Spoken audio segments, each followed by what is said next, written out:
तो आज बात करते हैं तीन दोस्तों की जिन्होंने ग्रेटर नोएडा में किराए पर एक फ्लैट लिया। अब जो चीज एक सपने की तरह शुरू हुई थी ना, वो देखते ही देखते एक ऐसे डरावने पैरानॉर्मल एक्सपीरियंस में बदल गई जिसकी किसी ने कल्पना भी नहीं की थी। और ये कोई सुनी सुनाई बात नहीं है, ये कहानी तो नेशनल न्यूज तक में आई थी। चलिए कहानी को शुरू करते हैं इसके सबसे डरावने मोमेंट से। जरा सोचिए, आप एक कमरे में बंद हैं और उसमें धीरे धीरे धुआं भर रहा है। दरवाजा खोलने की कोशिश करते हैं पर वो खुलता ही नहीं। ठीक यही हुआ था अर्चित और उसके दोस्तों के साथ। वो अपने ही बेडरूम में ट्रैप हो गए थे।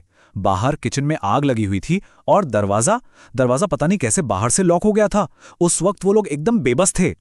तो सवाल ये है कि ये सब शुरू कैसे हुआ। चलिए कहानी के बिल्कुल शुरू में चलते हैं, उस वक्त जब इन तीन दोस्तों को एक परफेक्ट अपार्टमेंट मिला था।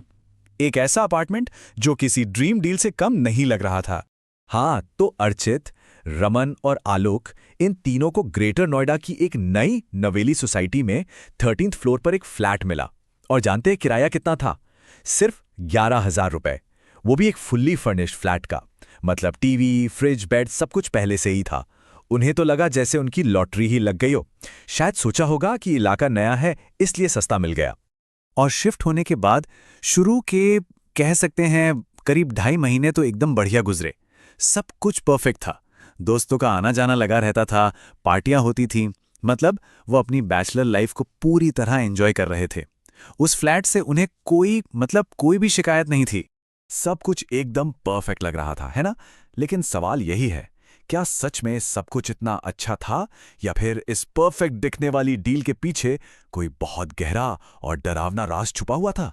बहुत जल्द उन्हें पहली वार्निंग मिली, एक अजीब से एक्सीडेंट के रूप में। हुआ ये कि एक रात अर्चित और आलोक बाइक पर कहीं से आ रहे थे। तभी अर्चित को सड़क के ठीक बीच में अचानक एक औरत दिखाई दी। अब उसे बचाने के चक्कर में उसने बाइक सीधे एक पेड़ में ठोक दी। अर्चित की कॉलर बोन टूट गई। जब उसने अपने दोस्तों को बताया कि उसने एक औरत देखी थी, तो किसी ने भी उसकी बात का यकीन नहीं किया।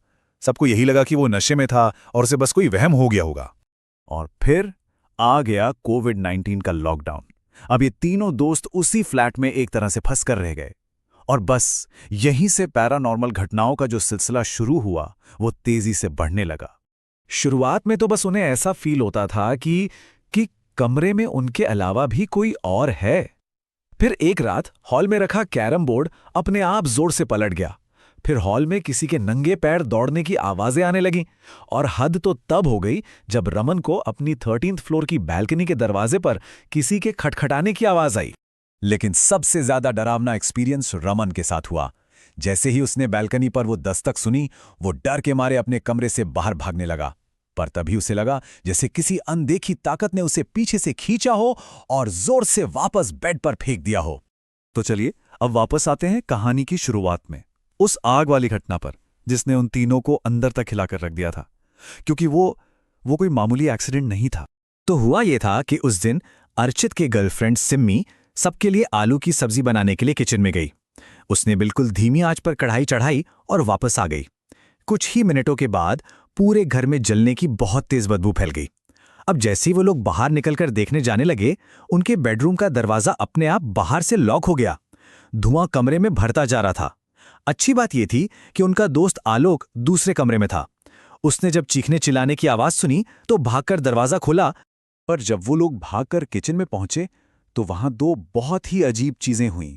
पहली, गैस की फ्लेम जिसे धीमी आंच पर छोड़ा गया था वो अब फुल पर थी। और दूसरी, जो ज्यादा हैरान करने वाली थी, वो कढ़ाई जो पूरी तरह जलकर काली हो चुकी थी, उसके अंदर से आलू, मसाला सब कुछ गायब था।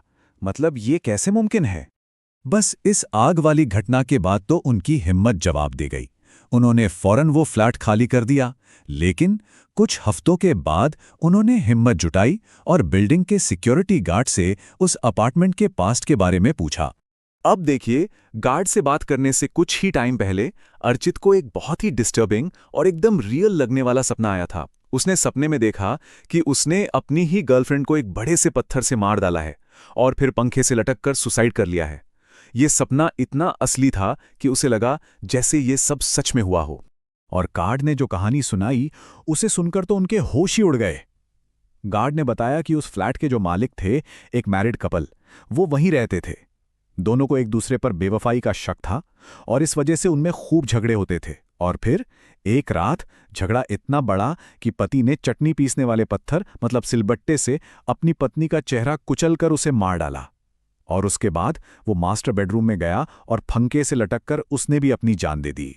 अब जरा इस कनेक्शन को देखिए।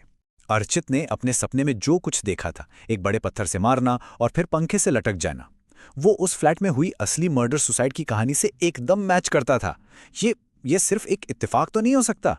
तो आखिर में सवाल यही रह जाता है, अर्चित ने जो महसूस किया, क्या वो महज एक डरावना सपना था, या फिर वो उस घर की दीवारों में कैद उस भयानक रात की एक दर्दनाक याद थी जो किसी तरह अर्चित के जहन तक पहुंच गई।